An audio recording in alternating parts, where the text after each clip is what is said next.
Good morning all of you and welcome back to online classes of Maharana Pratap. आज हम discuss करेंगे human made resources. जैसा कि नाम से क्लियर है, ऐसे रिसोर्सेज जिसको ह्यूमन के द्वारा बनाए गए। रिसोर्सेज दो तरह के होते हैं हमारे, नेचुरल रिसोर्सेज और ह्यूमन मेड रिसोर्सेज, और एक ह्यूमन खुद भी एक रिसोर्सेज है। तो आज हम डिस्कस करेंगे ह्यूमन मेड रिसोर्सेज के बारे में। The natural resources become useful resources when their original form have been changed. All the natural substances become resources when human beings change their original form with their help of their skill and technology। मतलब जितने भी natural resources हैं वो तब तक resources नहीं हो सकते जब तक कि उनकी फॉर्म जो है वो चेंज नहीं की जाए। क्योंकि नेचुरल रिसोर्सेज जो होते हैं वो जिस फॉर्म में होते हैं उसी फॉर्म में हम इसको यूज़ नहीं कर सकते। उसके लिए क्या करना पड़ेगा, नेचुरल रिसोर्सेज जो है उनकी फॉर्म चेंज करनी पड़ेगी। अब नेचुरल रिसोर्सेज की फॉर्म चेंज कौन करता है? नेचुरल रिसोर्सेज जो हैं उनकी फॉर्म जो है वो ह्यूमन बीइंग के द्वारा चेंज की जाती है। मतलब उनकी जो ओरिजिनल फॉर्म जो है उसको चेंज करके दूसरी फॉर्म में उसको कन्वर्ट कर लेते हैं। कैसे? स्किल और टेक्नोलॉजी के। तो ह्यूमन बीइंग अपनी स्किल और अपनी टेक्नोलॉजी, अपनी नॉलेज की बेस पर जो नेचुरल रिसोर्सेज हैं उनकी फॉर्म चेंज करके उन नेचुरल रिसोर्सेज को यूजेबल रिसोर्सेज में कन्वर्ट करता है। फॉर एग्जाम्पल, आयरन और it's a natural form was not a resources until and useless man learned to extract iron from it। मतलब जैसे आयरन ओर है, ओर जो होती है उसमें तो कई सारे मिक्सचर होते हैं, मिनरल्स के मिक्सचर होते हैं। तो आयरन ओर तो पहले भी थी लेकिन तब तक उसका यूज नहीं कर पाए जब तक कि ह्यूमन बीइंग ने उस आयरन ओर से आयरन कैसे निकालते हैं वो नहीं सीखा। तो आयरन ओर में कई सारे मिक्सचर होते हैं मिनरल के। जब उस आयरन ओर से ह्यूमन बीइंग अपनी स्किल और अपनी टेक्नोलॉजी और अपनी नॉलेज का यूज़ करके जब उस आयरन ओर से आयरन निकाल लेता है तो वो आयरन जो होता है वो यूजफुल होता है। The technology developed and used by human to do so is a human made resources. मतलब ऐसे रिसोर्सेज जिसमें टेक्नोलॉजी और अपनी स्किल का यूज़ कर ह्यूमन बीइंग उसको यूज़ करने के लायक बनाता है, ऐसे रिसोर्स को हम ह्यूमन मेड रिसोर्सेज कहते हैं। हालांकि इसमें हम कुछ और भी ऐड कर सकते हैं। मतलब ऐसे सारे रिसोर्सेज जो ह्यूमन बीइंग के द्वारा बनाए गए हैं, जैसे रोड हैं, हॉस्पिटल हैं, या जितने भी हमारा कंस्ट्रक्शन किया जाता है, कोई डैम है, बिल्डिंग्स हैं, या ऐसे रिसोर्सेज जिसको ह्यूमन बीइंग ने सेल्फ बनाए तो वो भी ह्यूमन मेड रिसोर्सेज बनाएंगे। Human resources, the most important and relevant resource is the human being. It is the human being who use their skill, the knowledge, technology and labor to utilize a resources। सबसे relevant resource जो है वो human being है, क्योंकि human being अपना skill, अपना knowledge, अपनी technology और अपनी लेबर यानी कि मेहनत करके उन रिसोर्सेज को यूटिलाइज करता है। Therefore people are human resources. इसलिए जो पीपल जो है वह ह्यूमन रिसोर्सेज हैं। The development and the economic prosperity of any nation mainly depends on how they are utilizing their available resources।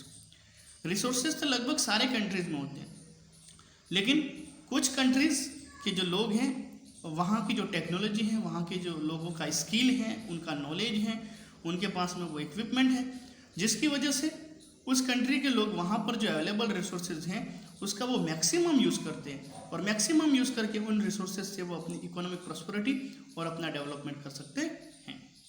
मतलब किसी कंट्री के डेवलपमेंट क्यों किसके ऊपर डिपेंड करता है? उस कंट्री के अंदर मिलने वाले जो रिसोर्सेज है उसका यूज़ कैसे किया जा रहा है।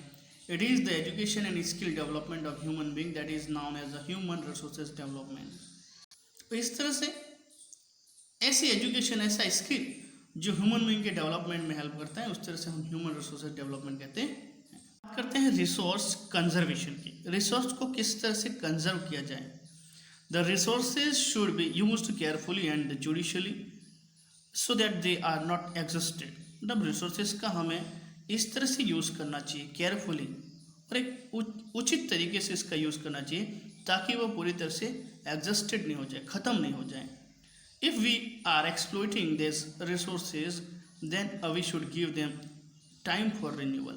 अगर इसका हम एक्सप्लोरेशन करेंगे, मतलब हद से ज़्यादा इसका यूज़ करेंगे, तो फिर हमें उसको रिन्यू करने के लिए टाइम भी उतना देना पड़ेगा। Example, petroleum is a natural resource which is a fossil fuel made from the dead matter of plants and animals which got buried inside the earth's surface for million of years। जैसे petroleum एक natural resource है, वो fossil fuel है। Fossil fuel मतलब dead remain of the plants and animals, मतलब जितने भी ancient time में जितने भी प्लांट्स एनिमल्स के जो रिमेन जो थे वो हमारे अर्थ सरफेस के इनसाइड नीचे की तरफ दफन हो गए थे, बरीड हो गए थे, और फिर नेचुरल प्रोसेस के कारण उन्होंने अपनी फॉर्म चेंज की और फिर वो पेट्रोलियम में कन्वर्ट हो गए। लेकिन इसके पीछे उनको मिलियन ऑफ ईयर लगे, मतलब उन फॉसिल फ्यूल को, डेड रिमेन्स जो थे उस फॉसिल को पेट्रोलियम में कन्वर्ट होने में मिलियन ऑफ ईयर लगते हैं। तो अगर हम इसका एक्सप्लोरेशन करते हैं तो हम उसको इतना टाइम भी देना पड़ेगा। The heat and pressure exerted inside the earth surface converts it into petroleum. वो जो फॉसिल जो थी उसके ऊपर क्या हुआ, हमारे अर्थ के जो हीट और ऊपर से जो प्रेशर पड़ा उस वजह से उन्होंने अपनी फॉर्म चेंज की और वो फॉसिल जो थे वो फॉसिल फ्यूल यानी कि पेट्रोलियम में कन्वर्ट हो गए। It is an important resource used for means of transport and industries. इसका यूज़ हम कहाँ करते हैं, ट्रांसपोर्ट और इंडस्ट्रीज में। Industrialisation has led excessive use of resources which can lead to their existing. If petroleum is existed, industries will shut down, means of transport will be affected and life will come to an standstill। अगर हम उस petroleum का misuse करेंगे, carelessly use करेंगे तो क्या होगा, एक टाइम ऐसा आ जाएगा जब पेट्रोलियम एग्जॉस्टेड हो जाएगा, इंडस्ट्रीज जो है वो शट डाउन यानी कि बंद हो जाएंगे और ट्रांसपोर्टेशन का जो हमारा मोड है वो भी उससे अफेक्टेड होगा। और जब ट्रांसपोर्टेशन का मोड अफेक्टेड होगा तो हमारी जो प्यूरी ह्यूमन लाइफ जो है वो लोगों की जो पूरी जिंदगी जो है वो उससे अफेक्ट हो जाएगी। रिसोर्सेज का कंजर्वेशन क्यों ज़रूरी है, क्योंकि रिसोर्सेज जो है वो लिमिटेड हैं। कुछ रिसोर्सेज ऐसे हैं जो रिन्यूएबल हैं तो कुछ रिसोर्सेज ऐसे हैं जो नॉन रिन्यूएबल हैं। अब जो रिन्यूएबल हैं वो तो ठीक है, लेकिन जो नॉन रिन्यूएबल है उसका अगर हम मिसयूज़ करेंगे, केयरलेसली इसका यूज़ करेंगे, उसका एक्सप्लोरेशन करेंगे तो बहुत जल्द वो जो है रिसोर्सेज वो एग्जॉस्टेड हो जाएंगे और उसको बनने में कई मिलियन ऑफ ईयर लगते हैं। इस वजह से हमारी जो पूरी ह्यूमन लाइफ जो है वो अफेक्टेड हो जाएगी। इसलिए ज़रूरी है कि हम उस केयरफुली उसका यूज़ करें, जुडिशली उसका यूज़ करें और ज़्यादा से ज़्यादा उसको रिजर्व करने का या प्रिजर्व करने की कोशिश कर सकें। अब बात करते हैं sustainable development. Sustainable development means क्या होता है, when we balance the use of resources with their ability and conserve their for future generation, this is called a sustainable development।